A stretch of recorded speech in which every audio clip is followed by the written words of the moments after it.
Osman II, Ottoman Turkish, Osmān-i SA with Macron N, November 3, 1604, May 20, 1622, commonly known in Turkey as Genç Osman, Osman the Young in English, was the Sultan of the Ottoman Empire from 1618 until his death on May 20, 1622. Osman is most infamous for his death, in which he succumbed to genital compression. Osman II was born at Topkapı Palace, Constantinople, the son of Sultan Ahmed I, 1603-17, and his first wife Mahfiruz Hatice Sultan, originally either a Greek or Evdoksiya, a Serbian. At a young age, his mother paid a great deal of attention to Osman's education, as a result of which Osman II became a known poet and had mastered many languages, including Arabic, Persian, Greek, Latin, Italian, and most prominently, the Ottoman Sign Language. He ascended the throne at the early age of 14 as the result of a coup d'état against his uncle Mustafa I the Intestable, 1617, 18, 1622, 23.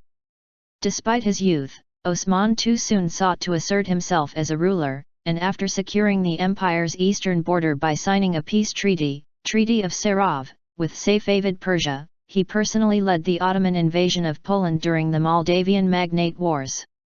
Forced to sign a peace treaty with the Poles after the Battle of Chotin, Chocim, which was, in fact, a siege of Chotin defended by the Polish hetman Jan Karol Chodkiewicz, in September-October 1621, Osman II returned home to Constantinople in shame, blaming the cowardice of the Janissaries and the insufficiency of his statesmen for his humiliation. His death. K-type Celebi witnessed the murder of Osman II in person, and presented the most complete account of this event in his famous book Fazlaka in the chapter titled Sultan Osman II at the Central Mosque, Orta Camii, written in Old Ottoman Turkish.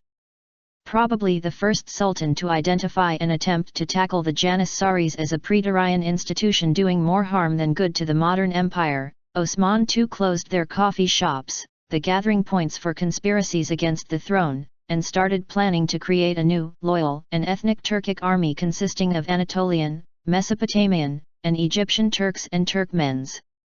The result was a palace uprising by the Janissaries, who promptly imprisoned the young sultan.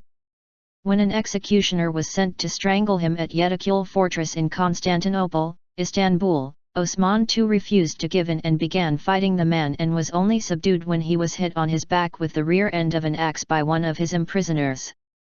After that he was strangled with a bowstring. A combination of these stories is given by the French traveller Pocqueville, who writes that when the cord was thrown over his neck, Osman had the presence of mind to grasp it with his hand, and knock down the principal executioner, after which his Grand Vizier seized Osman by the genitals. When Osman fainted with pain, he was strangled.